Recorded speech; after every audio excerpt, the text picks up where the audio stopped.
That cold morning, no one expected an act of kindness to change everything. What started as another day on the road became a story the whole town tried to explain, and few had the courage to tell. Before we begin, subscribe and turn on the bell. Here we show that behind the engines and the leather there are still human hearts. The desert wind howled low across the cracked asphalt of Route 66, carrying the faint tang of sagebrush and distant rain. It was the kind of morning where the sky hung heavy, bruised purple, and the first light barely pierced the chill. Jack Harlan pulled his old Harley into the lot of the Desert Rose Diner, the engine rumbling to a stop like a sigh. The bike's chrome caught the weak sun, but his leather jacket, frayed at the cuffs, patched with the faded emblem of the Iron Hawks, hung loose on his frame. He killed the ignition, and the sudden silence pressed in, broken only by the tick of cooling metal. Beside him, on the pillion seat wrapped in a threadbare blanket, his daughter Ellie stirred. She was 8, small for her age, with hair the color of sun-bleached corn and eyes that held too much quiet for a child. Jack glanced back, his hand hovering near her shoulder, but she was already awake, rubbing sleep from her face. "We're here, kiddo," he said softly, his voice rough from the road and the nights he couldn't sleep. She nodded, clutching the stuffed bear that had seen better days, its fur matted from too many miles. The Iron Hawks weren't just a club, they were Jack's family. The only one he'd known since the war chewed him up and spit him out. Veterans mostly like him, men who'd traded fatigues for leathers, finding brotherhood in the roar of engines and the code that bound them tighter than blood. No one rode alone, not if they could help it, but this stretch of highway had been solitary, just Jack and Ellie, heading toward Albuquerque where the club had a safe house. Her mom had left 2 years back, chasing dreams that didn't include them, and the road had become their home. Jack's old coat, the one he'd worn since Nam, was all he had to shield her from the wind. It smelled of oil and regret, but it was warm. Inside the diner, the air was thick with the scent of burnt coffee and sizzling bacon. Neon signs buzzed faintly over the counter, casting red glows on the vinyl stools. A waitress named Rosa, her apron stained from years of spills, poured refills without looking up. She was in her 40s, lines etched deep around her eyes from raising 3 kids on tips alone. The place was half empty, a trucker nursing black coffee in the corner, his hands scarred from hauls across the border, and a couple of locals murmuring over eggs. Jack guided Ellie to a booth by the window, the vinyl creaking under them. She slid in, her small feet not quite reaching the floor, and he shrugged off his jacket, draping it over the seat back. Underneath, his shirt was plain, worn thin at the elbows, a single dad's armor unadorned. They ordered simple, pancakes for her, black coffee for him. As Rosa set the plates down, her gaze lingered on Ellie, a flicker of something soft in her expression. "You two traveling far?" she asked, voice low, like she knew better than to pry. Jack met her eyes, a nod his only answer. Ellie smiled faintly, poking at her food with a fork. The diner hummed with quiet routines, the clink of silverware, the hiss of the grill, but outside, the wind picked up, rattling the windows like an uninvited guest. That's when the door swung open with a chime that cut too sharp through the warmth. In walked Victor Langford, the billionaire who'd built an empire on strip malls and foreclosed dreams. He was in his 50s, impeccably tailored even for a cross-country drive, his cashmere coat spotless against the desert grit. His entourage trailed him, 2 assistants with briefcases and tablets, murmuring about schedules. Langford's eyes swept the room, appraising it like one of his properties, and landed on Jack's booth. He paused, a smirk tugging at his lips as he took in the old coat slung over the seat, its patches proclaiming a life Langford could only mock from afar.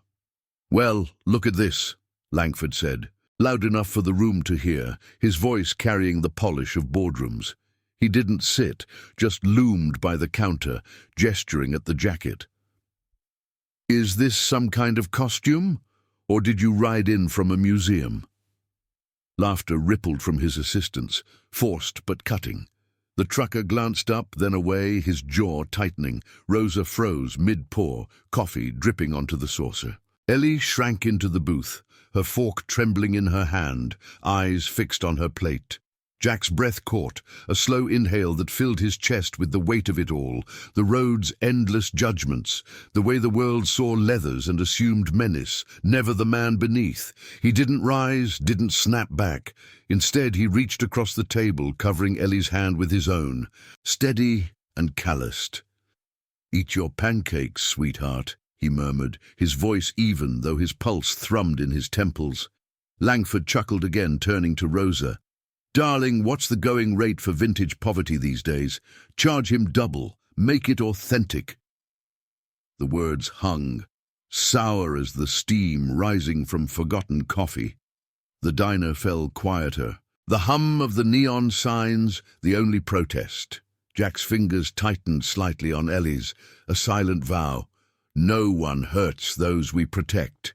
But in that moment, with the wind howling outside and the billionaire's laugh echoing, Jack felt the old fractures in his soul stir, the guilt of a father who'd promised stability and delivered only horizons. Rosa cleared her throat, sliding Langford's order across the counter without a word, her hands steady despite the flush on her neck. The billionaire settled at a stool, oblivious or uncaring, his voice droning on about acquisitions as if the booth across the room didn't exist. Ellie whispered, barely audible, "Daddy, why's he mean?" Jack paused, searching for words that wouldn't scar her further. "Some folks got money, but forgot their hearts," he said finally, his eyes on the window where rain began to speckle the glass. The drops traced slow paths down the pane, mirroring the unspoken ache in his chest.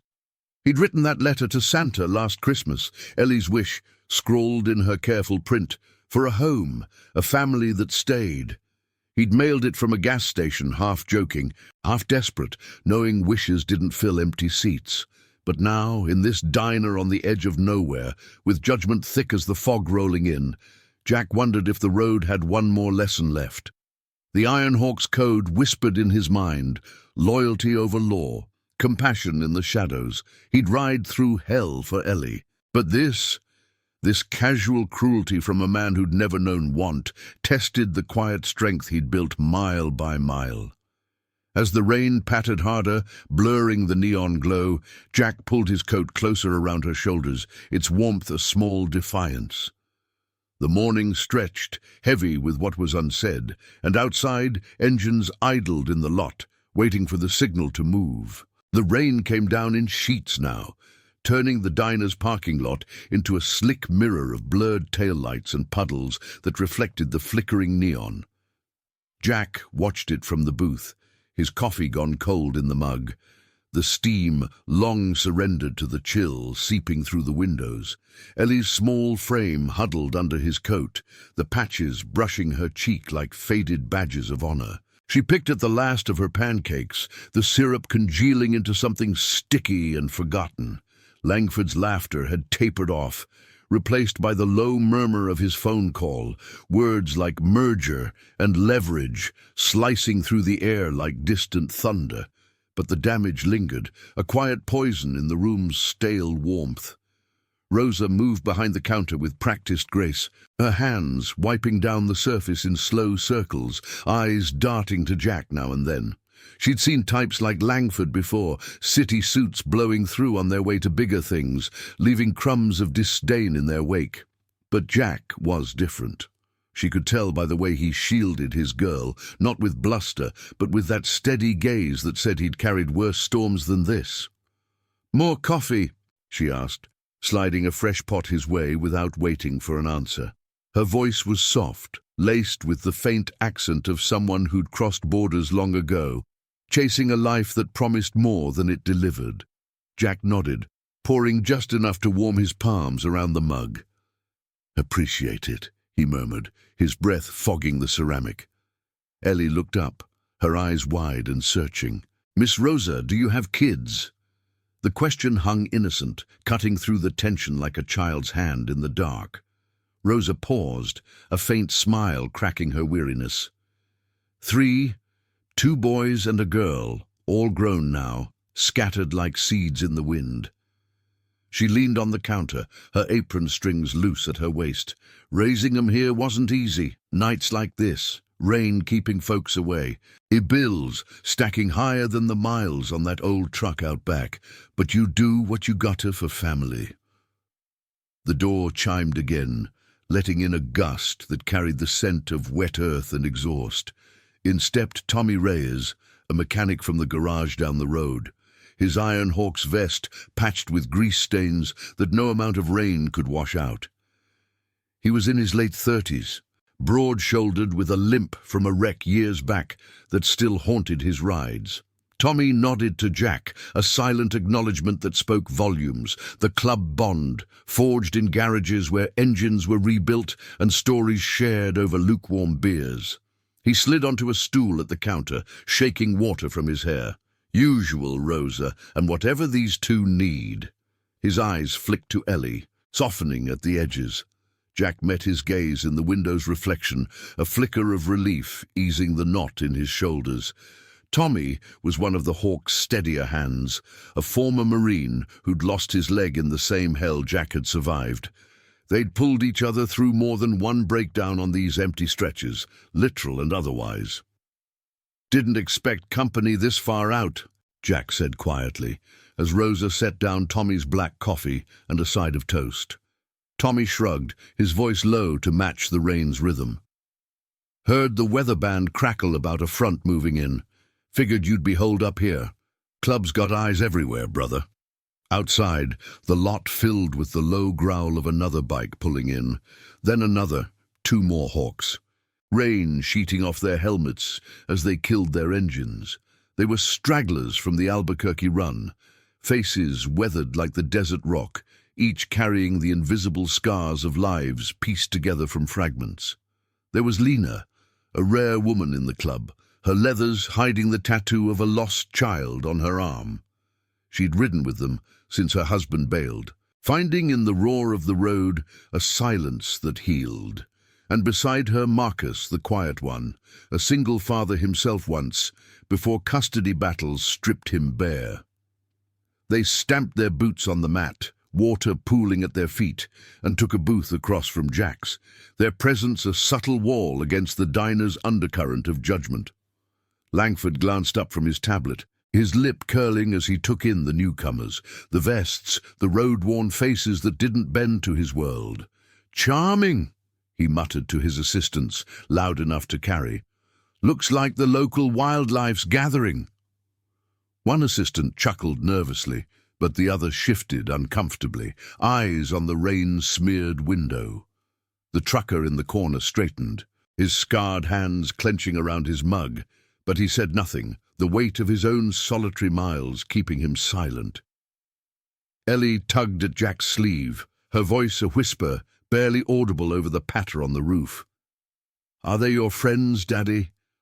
Like the ones in the stories?" Jack's hand found hers again, thumb tracing a slow circle on her knuckles, a gesture born of too many nights consoling her through thunderstorms or the ache of absence. "Yeah, kiddo. Family on wheels." He glanced at Tommy, who was watching the exchange with that steady mechanic's eye, tools of empathy rather than wrenches. Tommy leaned over, sliding a napkin with a doodle of a bike across the table for Ellie. "That's us, keeping the road straight." Rosa refilled mugs all around, her movements a quiet act of solidarity, bridging the booths like invisible threads. She'd lost a brother to the streets once, a man much like these riders, judged by his cut, redeemed only in death. In the Hawks, she saw echoes of that unspoken loyalty, the kind that didn't shout but endured. As the rain eased to a drizzle, the neon signs outside hummed brighter, casting elongated shadows across the Formica tables. Langford's call wrapped up, his voice rising in complaint about the quaint service, but the diner held its breath, the newcomer's arrival shifting the air from brittle to resilient. Jack felt the old coat's weight beside him, its threads a map of his regrets, the wife who'd walked away, the jobs that slipped through calloused fingers, the letter to Santa still tucked in his saddlebag, Ellie's words pleading for a miracle he couldn't buy. Tommy caught his eye, a nod passing between them. No one rides alone. The garage waited just a mile down, a squat building with bays open to the wind, where they'd patch tires and soles alike. But for now, in this pause between storms, the booth felt like a fragile harbour, the Hawks' quiet arrival a reminder that compassion wasn't in the shine of chrome, but in the hands that reached out through the downpour. The door chimed once more, a lone figure in a rain slicker shaking off the wet, a single mother from the trailer park nearby, her shift at the hospital done, coming for her ritual cup of tea before the long walk home. She nodded to Rosa, then to the riders, her eyes holding a gratitude unspoken. In this roadside world, margins blurred, and judgments like Langford's were just noise against the hum of engines cooling in the dark. Jack exhaled slowly, the steam from his coffee rising like a promise as the rain whispered secrets to the asphalt outside.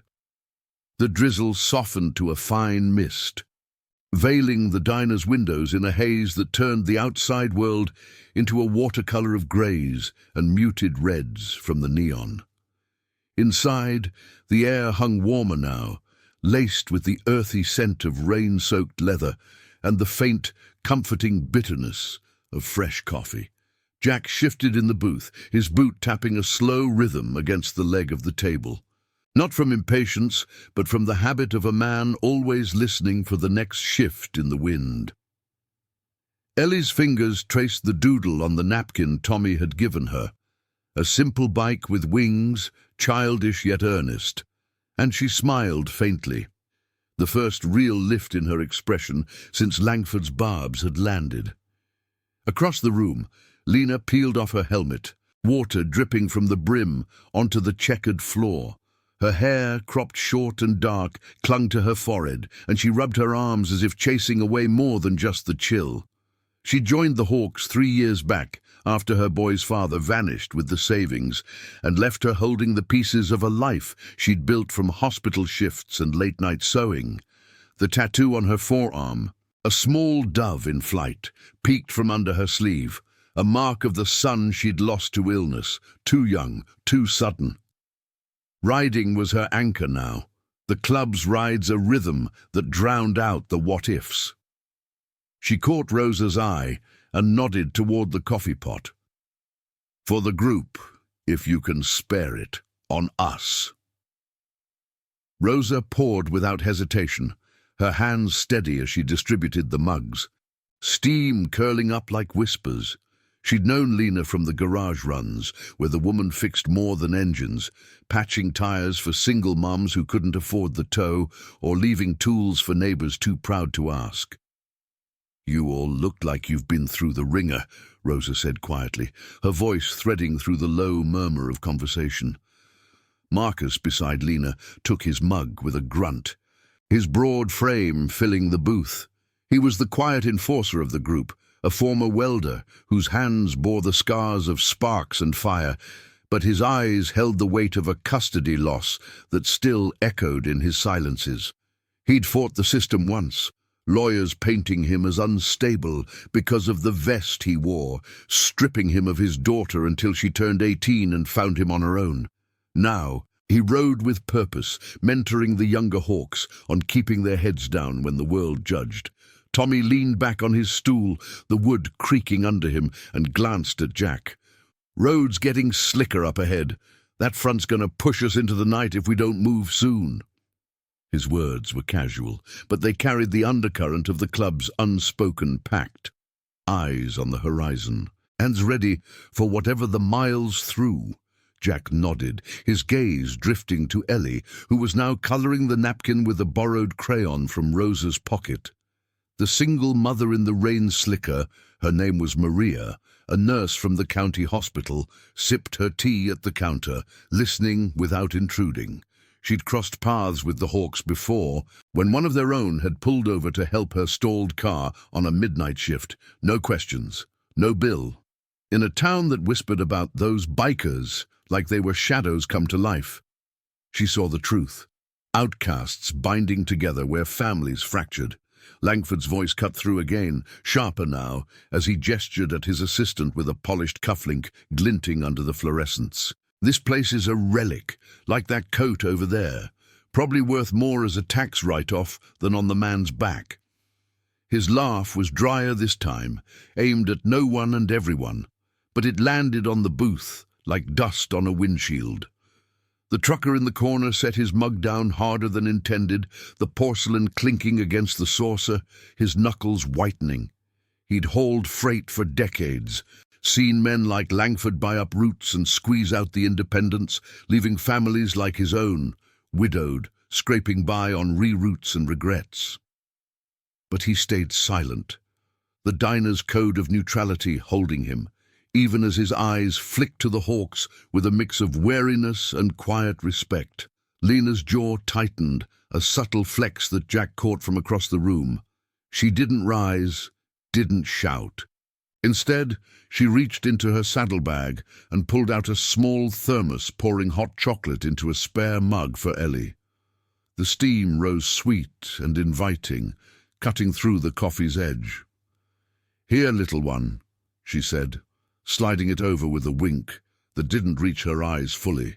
Ellie looked up, surprise softening her features, and took it with both hands, the warmth seeping into her palms. Jack watched the exchange, a knot loosening in his chest.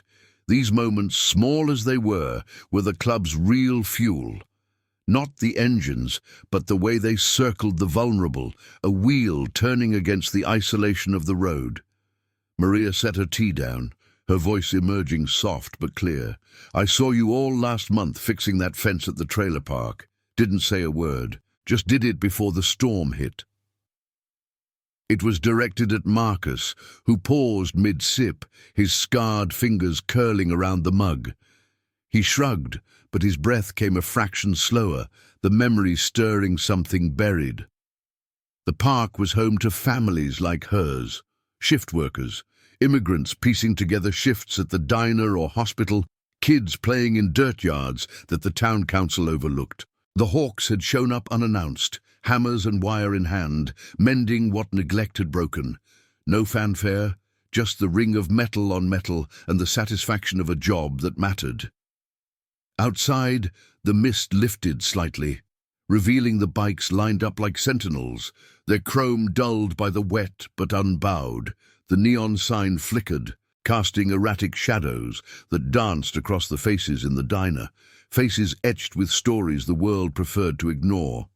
Jack's old coat hung on the booth, its patches a testament to miles logged in service, not show.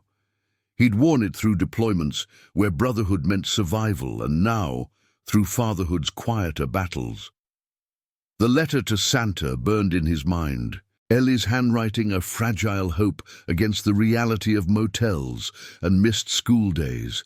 But here, amid the clatter of plates and the hush of shared glances, he felt the pull of that code again, loyalty woven into the fabric of those on the edges. Rosa wiped down the counter one last time, her movements slowing as the group settled into a fragile rhythm. Conversations low, gestures deliberate. The billionaire's presence loomed, a reminder of the chasm between worlds. But the Hawks' arrival had tilted the balance, their humanity seeping through the cracks like sunlight after rain. Ellie sipped her chocolate, a small sigh escaping her, and Jack's hand rested on her shoulder, steady as the hum of an idling engine. The road waited, but for this stolen interlude. The diner held them, a sanctuary of unspoken pacts and quiet defenses. Comment where you're watching from. I want to know how far these stories of courage and loyalty can travel. The mist clung to the diner's windows like a reluctant memory, blurring the line between the warmth inside and the fading chill outside. Jack's gaze lingered on Ellie as she finished her hot chocolate, the mug leaving a faint ring on the napkin, now a canvas of crayon lines and winged bikes. Her small chest rose and fell in even rhythms, the tension from earlier easing into the kind of quiet that children claim after a storm passes.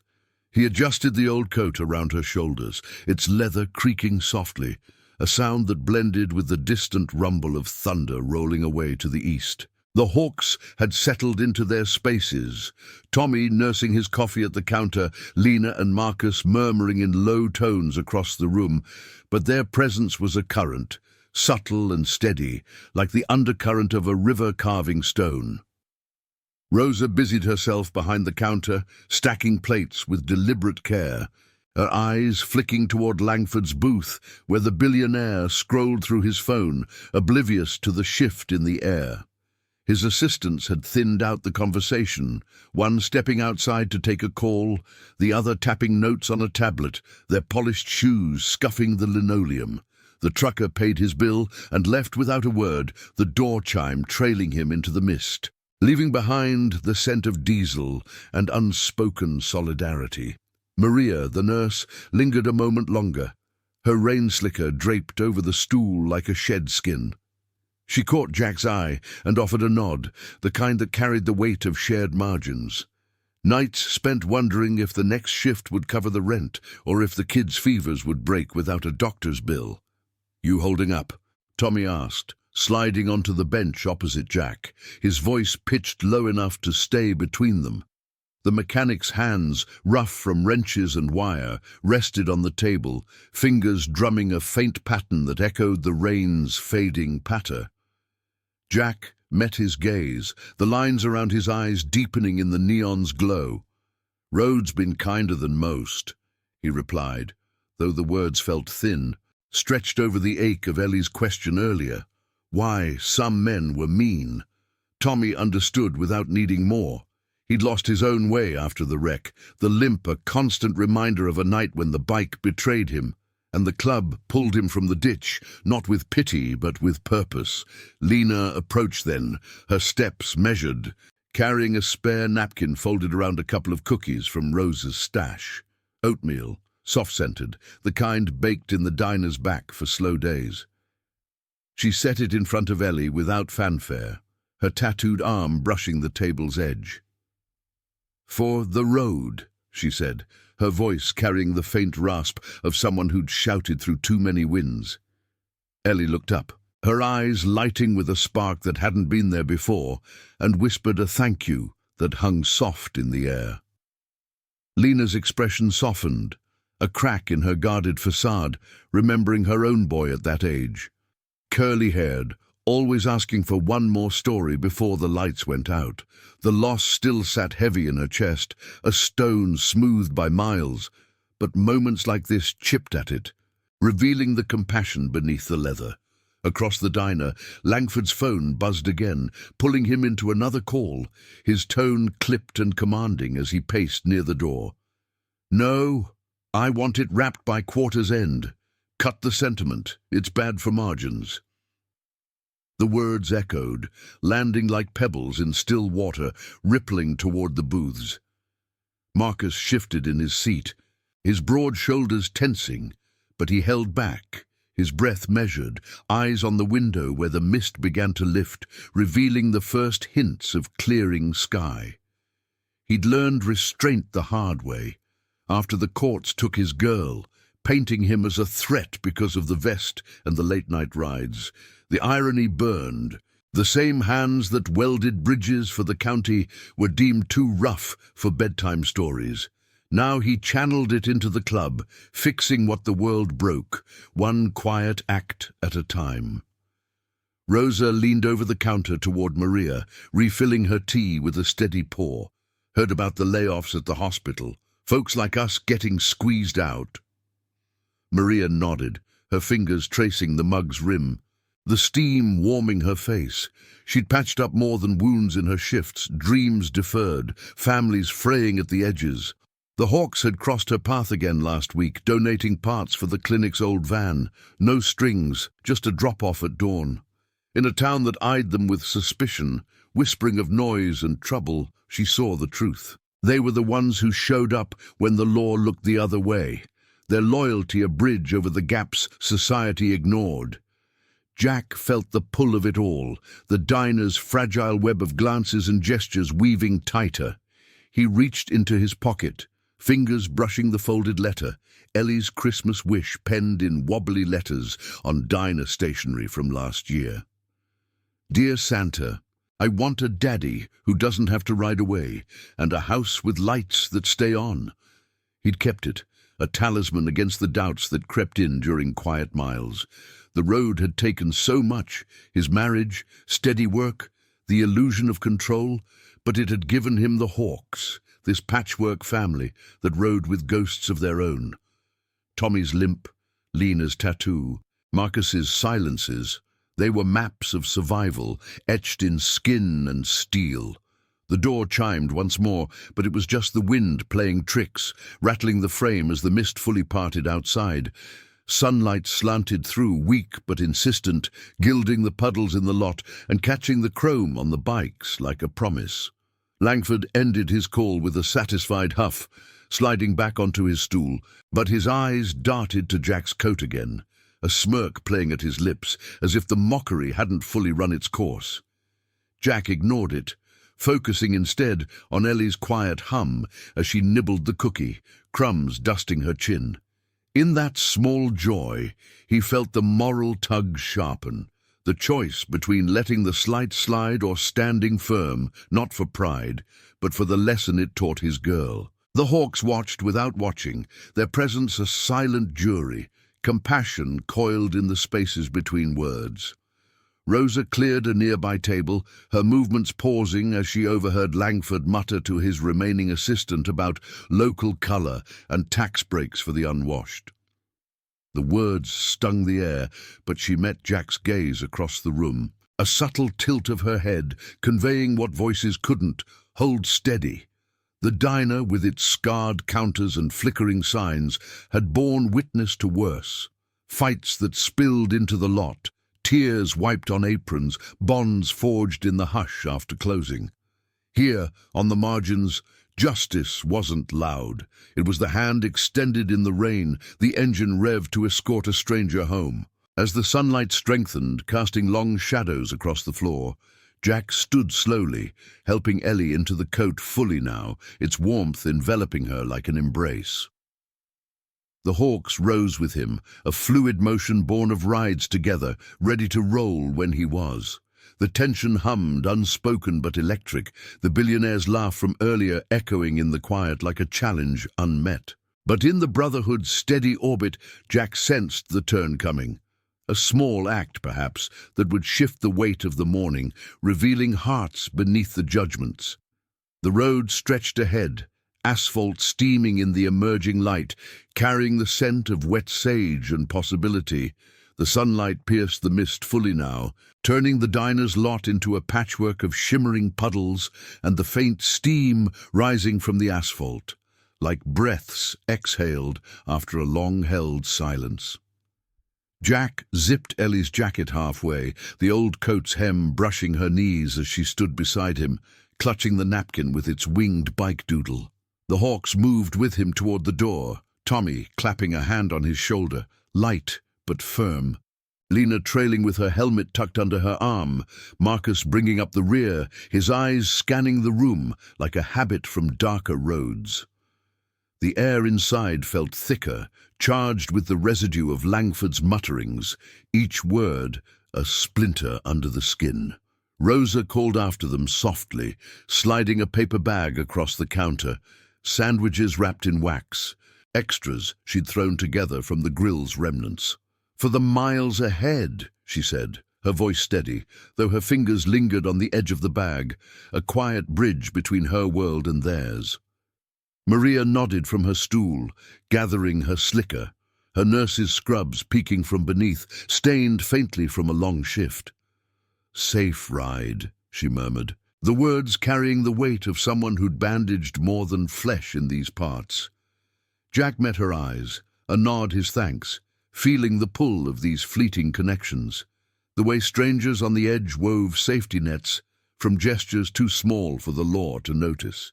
Outside, the air was crisp, laced with the sharp tang of wet earth and cooling engines. The bikes stood in a loose line, chrome catching the light in glints that danced across the puddles. Ellie paused at the threshold, her small hand slipping into Jack's, fingers cold despite the coat's warmth. He squeezed gently, his calloused thumb tracing her knuckles, a rhythm born of too many uncertain dawns. The door chime faded behind them as Langford's voice rose again from inside, mocking something about biker charity cases to his assistant, the laughter brittle as cracking ice. It carried on the breeze, a final jab that tightened Jack's jaw, but he kept walking, boots splashing softly in the shallow water. Tommy fired up his Harley first, the engine coughing to life with a low growl that vibrated through the ground, scattering ripples in the puddles. Lena and Marcus followed, the trio's bikes forming a protective arc around Jack's as he settled Ellie on the pillion, buckling her helmet with hands that trembled just once, a flicker of the rage he swallowed for her sake. The club code hummed in his veins. Protect without spectacle, loyalty in the lean of a bike into the curve. But as the engines idled, throats rumbling in unison, Langford emerged from the diner, his cashmere coat slung over one arm, entourage in tow. He paused by his sleek SUV, keys jingling like a taunt, and let his gaze rake over the group. "Quite the entourage," Langford called, his tone laced with that boardroom polish, eyes lingering on Jack's coat draped over the handlebars now, its patches stark against the faded leather. "Planning a parade for the destitute, or just auditioning for a sympathy ride?" His assistant snickered, but it died quick, swallowed by the steady thrum of the bikes. Ellie buried her face against Jack's back, her breath warm through his shirt, a small hitch in it that twisted something deep in his chest. The moral snag caught harder now. Ignore the fool and ride on, or stand ground for the dignity his girl deserved, even if it meant the road's peace shattering. Lena's grip tightened on her handlebars, knuckles paling, but she held her silence, the wind tugging at her short hair like an urging. Marcus exhaled slowly, his broad frame still as stone, though his eyes burned with the memory of courts that mocked his leathers while awarding custody to suits like this one. Tommy revved his engine once, a controlled pulse that echoed the restrained fury building in the air. Jack turned halfway in the saddle, meeting Langford's smirk with a gaze level and unblinking, the desert sun casting his shadow long across the lot. "Roads open to all," he said quietly, voice carrying just enough over the idles, "but some folks mistake kindness for weakness." Langford's laugh barked out, sharp against the fading mist, but it faltered as he climbed into the SUV, the door slamming with finality. The vehicle purred to life, tires hissing over the wet pavement as it pulled away, leaving a wake of splashed water that soaked the gravel edge. The Hawks watched it go, engines steady, the tension coiling tighter like a spring under strain. Jack felt Ellie's arms wrap around his waist, her whisper lost to the wind, but felt in the press of her cheek against him. The letter in his pocket seemed heavier now, its edges worn from too many unconscious folds, Ellie's plea to Santa, a fragile counter to the world's cruelties. They rolled out then, a loose formation cutting through the steam, rising from the road, the diner's neon shrinking in the mirrors. The asphalt gleamed ahead, flanked by sagebrush bending in the breeze, the sky clearing to a pale blue that promised distance but no ease. Tommy rode point, his limp forgotten in the saddle's embrace, while Lena flanked Jack's left, her bike weaving close enough to signal readiness. Marcus brought the rear, a silent guardian against whatever shadows the highway might throw. The wind whipped past, carrying the faint salt of evaporating rain, and Jack's mind turned inward, the billionaire's words gnawing at the edges of his resolve. Miles ticked by in the hum of tires on blacktop, the desert unfolding in waves of ochre and shadow. Ellie dozed against him, lulled by the vibration, her breath sinking with the engine's pulse. But the encounter lingered, a moral fracture widening. Had he shielded her enough, or taught her that slights like Langford's went unchallenged?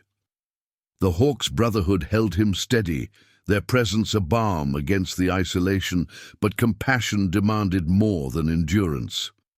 Up ahead, a roadside sign flickered into view. A small holiday market off the interstate. Strings of lights already strung despite the early season, booths hawking trinkets to travelers seeking fleeting cheer. Tommy signaled a pull-off, the group easing into the gravel lot amid the scent of pine wreaths and hot cider from a vendor's cart. Families milled about, children chasing balloons in the crisp air, their laughter a stark contrast to the road's solitude. Jack killed the engine, the sudden quiet pressing in, broken only by distant carols crackling from a speaker.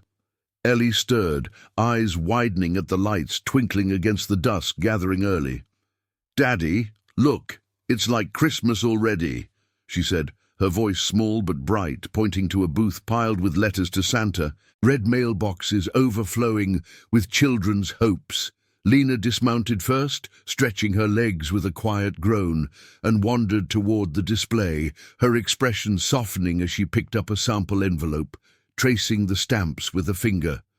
Marcus hung back by the bikes, arms crossed, but his gaze followed a father hoisting a toddler onto his shoulders nearby, the scene stirring echoes of his own lost years.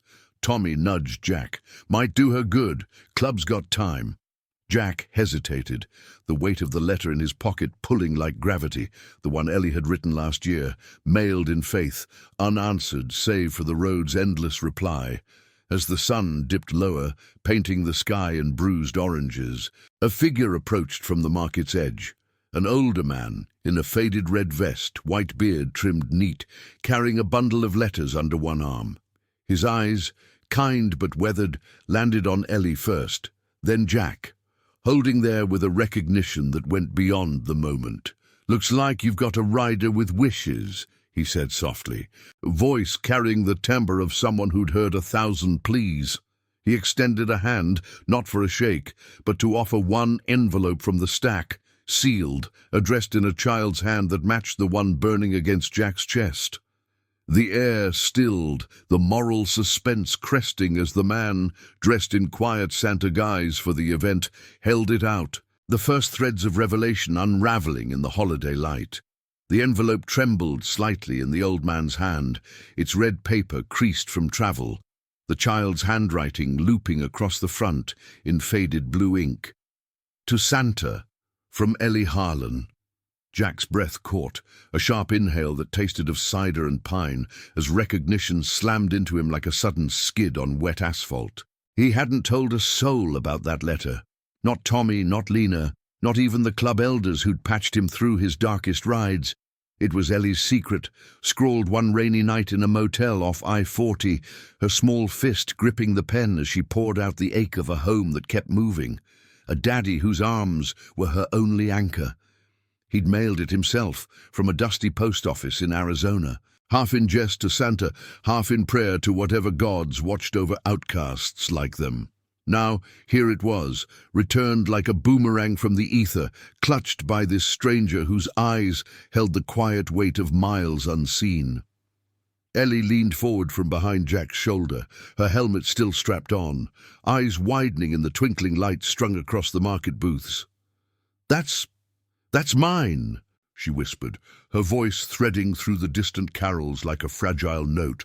The old man, his red vest patched at the elbows, beard silvered by years rather than dye, knelt slowly to her level, joints creaking like an old bike frame settling after a long haul. "Heard your wish travelled far, little one," he said, his tone gravelly but kind.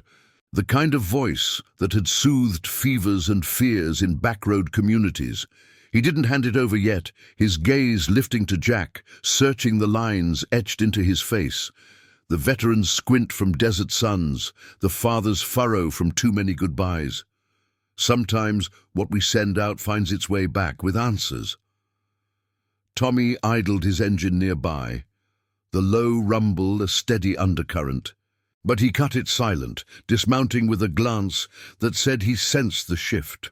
Lena and Marcus flanked closer, their boots crunching gravel, forming a loose circle that warded off the market's casual bustle. Families haggling over ornaments, children shrieking at a pony ride under the gathering dusk. The air carried the sweet bite of spiced nuts from a vendor's cart, mingling with the faint exhaust lingering on their leathers, but Jack felt none of it. His hand tightened on the handlebars, knuckles paling beneath the calluses as memories flooded in unbidden. The night Ellie wrote it, rain hammering the motel's thin roof, her tears soaking the page as she asked why Mommy left and if the road ever ended. He'd held her then, promising the impossible, a stability he'd lost in Nam, where brotherhood meant surviving the blasts, not building hearths. The old man's name was Elias, as he'd introduce himself later, a retired postman who'd turned holiday volunteer, sorting letters for this roadside fair not for show, but to bridge the gaps his roots had revealed over decades. "This one's special," he continued, unfolding the envelope just enough to reveal the words inside, Ellie's print stark against the lined paper. A daddy who rides the wind, a girl who dreams of lights that stay, but it came with a note from someone who knew your path. He paused, breath fogging in the cooling air, and pulled a second slip from his pocket, yellowed newsprint clipped from an old article. Jack's pulse thrummed in his ears, drowning the market's hum as he took it, the paper crinkling under his fingers. The clipping was from 2 years back, a small-town obit buried in the locals. Victor Langford Sr. passes, leaves legacy of philanthropy amid controversy. Jack's stomach twisted, the name hitting like a phantom ache from a long-healed wound. Langford, the billionaire who'd sneered at his coat hours ago, was the son, heir to a fortune built on foreclosures that had razed communities like the one Jack grew up in. But the article detailed more. The senior Langford's quiet donations to veterans' funds, anonymous checks to single-parent homes, sparked by a regret from his own youth, abandoning a family during hard times, much like Jack's ex had done. The son, Victor Jr., had mocked those efforts publicly, calling them bleeding heart relics in boardroom leaks, distancing himself from the old man's softer edges. And there, in the margin of the clipping, a handwritten note in shaky script. "Jack Harlan, your letter crossed mine once. Forgive the boy's blindness. Deliver this to Ellie, V.L. Sr." The revelation reframed everything, a slow unraveling like thread pulled from the old coat's seam.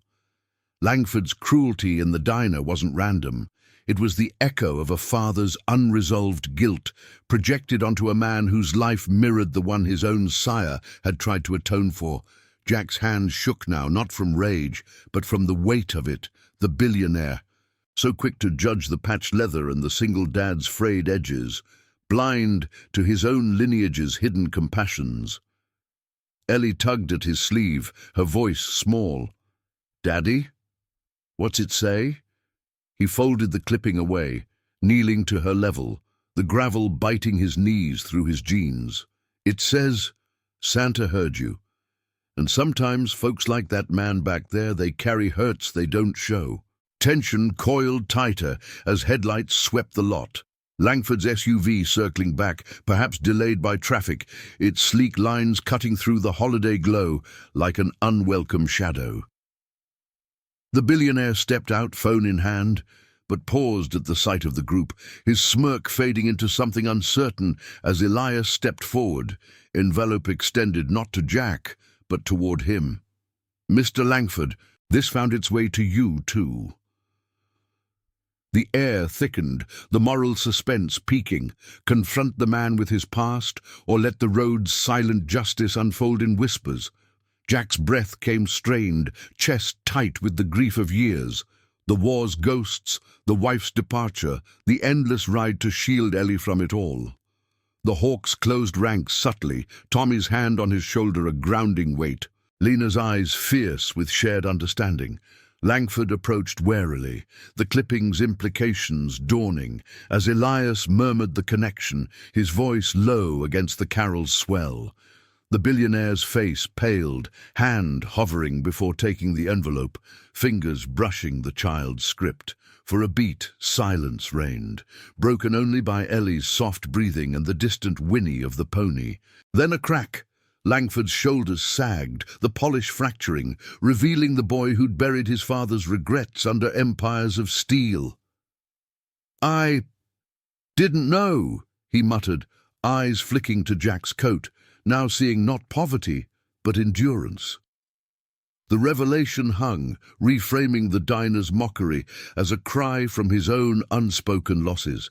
A mother gone too soon, a father whose kindness he'd dismissed. Jack stood, pulling Ellie close, her head against his side as the wind stirred the wreaths, carrying the scent of pine and redemption. The SUV's door hung open, engine ticking cool in the dusk, mirroring the slow thaw in the air.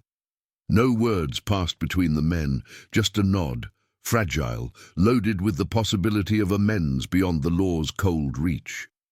The Hawks mounted up, engines stirring to life. But the ride ahead felt altered. The letters return a bridge from hidden pasts to second chances.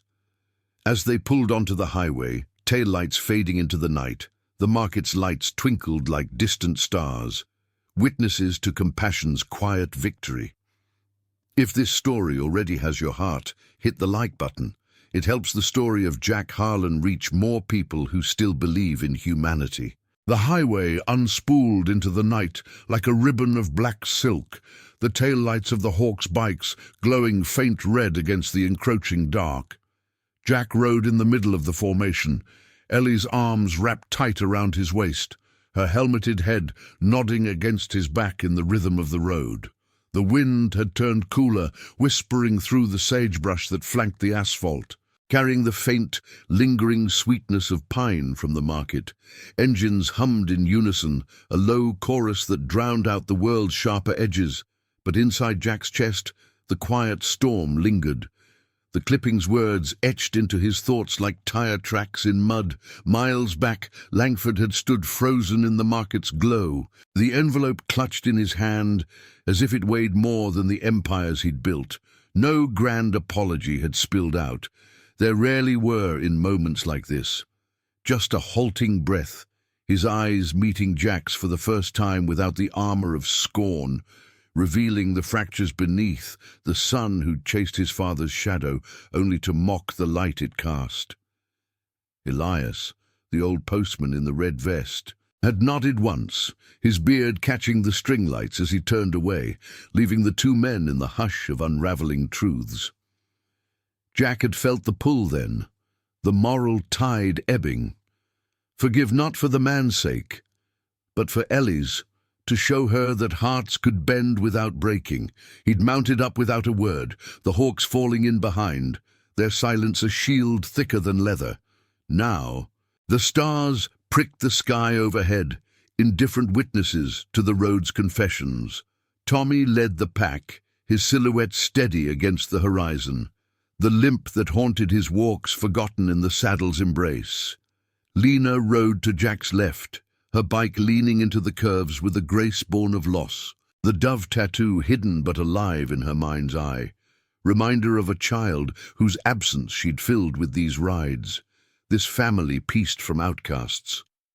Marcus brought up the rear, his broad frame a bulwark, eyes scanning the mirrors for shadows that no longer loomed as heavy. They'd stopped once, at a pull-off, where the desert met a chain of low hills, engines cooling with soft ticks as they shared the sandwiches from Rosa's bag. No one spoke of the market. Words weren't needed when gestures sufficed. Tommy passing water to Ellie, Lena adjusting her blanket against the chill, Marcus's quiet nod affirming the code that bound them. Ellie stirred as they crested a rise, the Albuquerque lights blooming distant on the plain below, a scatter of neon and sodium glow like fireflies trapped in jars. "Daddy," she murmured, her voice muffled by the helmet and wind. "Did Santa really hear me?"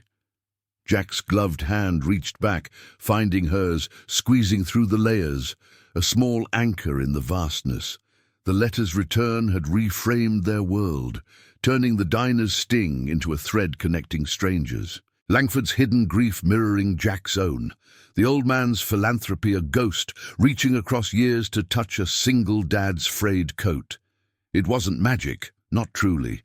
Just the slow justice of lives intersecting on forgotten routes, where judgments dissolved in the rain's wash and the road's unyielding truth. The safe house waited in the city's outskirts, a modest rancher with a garage big enough for their bikes and soles worn from the haul. As they pulled into the drive, gravel crunching under tires, the porch light flickered on, courtesy of the club elder who'd held it for them, a grizzled vet named Harlan, no relation but family all the same. He stepped out, arms crossed, the lines on his face deepening in the bulb's yellow cast. "Heard you had a detour," he said, voice gravel from cigarettes and commands long past, but his eyes softened on Ellie as she dismounted, legs wobbly from the miles. Jack nodded, unstrapping her helmet, the cool air brushing her flushed cheeks. "Road gave us a gift," he replied simply, the clipping tucked safe in his pocket, its weight lighter now, like a stone smoothed by river flow. Inside, the house smelled of strong tea and engine oil, the living room sparse but warm, faded couch, walls lined with photos of rides and reunions, faces that told stories without captions. The Hawks settled in, shedding leathers with sighs that released the day's tension. Lena brewed more hot chocolate, her movements precise, pouring for Ellie first, the steam rising in curls that caught the lamplight. Marcus tinkered with a loose chain on his bike out back, the metallic clinks a soothing counterpoint to the quiet talk inside. Tommy and the elder shared a look over their mugs, the brotherhood's pulse steady. They'd seen revelations like this before, a rider's hidden debt paid anonymously, a lost sibling found at a rally's edge. Compassion wasn't shouted, it lived in the pauses, the hands that mended without tally. Jack sat with Ellie on the couch, her head on his lap as she traced the patches on his coat, now draped over the armrest like a flag of survival. The old fabric, worn thin from Nam's jungles to these American wastes, held the scent of gasoline and rain, but tonight it felt like armor forged anew. He thought of Rosa back at the diner, wiping counters with hands that bridged worlds, of Maria, the nurse walking home under streetlights, her shifts a testament to endurance, and Langford, driving on alone perhaps, the envelope a seed in his polished life, cracking the shell of isolation. Forgiveness wasn't erasure, it was the choice to ride forward, carrying the weight, but not letting it drag. As the night deepened, the group thinned, Lena to the spare room, her tattoo a silent vigil, Marcus bedding down in the garage, close to his machine. Tommy clapped Jack's shoulder before heading out. "Club's got your back always." The elder doused the lights, leaving the house in soft shadow. The hum of a distant highway, the only lullaby. Ellie slept, curled against him, her breathing even, dreams untroubled by the road's ghosts. Jack stared into the dark, the clipping's note echoing. Forgive the boy's blindness. Survival wasn't just miles logged. It was this. Loyalty weaving through the fractures, humanity found in the margins where the world looked away. Outside, the desert winds sighed low, stirring the sage as the first stars wheeled overhead. Eternal witnesses to second chances claimed in silence. Subscribe for more stories of compassion, justice, and redemption. Thank you for watching the case of Billionaire laughed at the single dad's old coat, until Santa walked in, holding his daughter's letter. See you in the next one.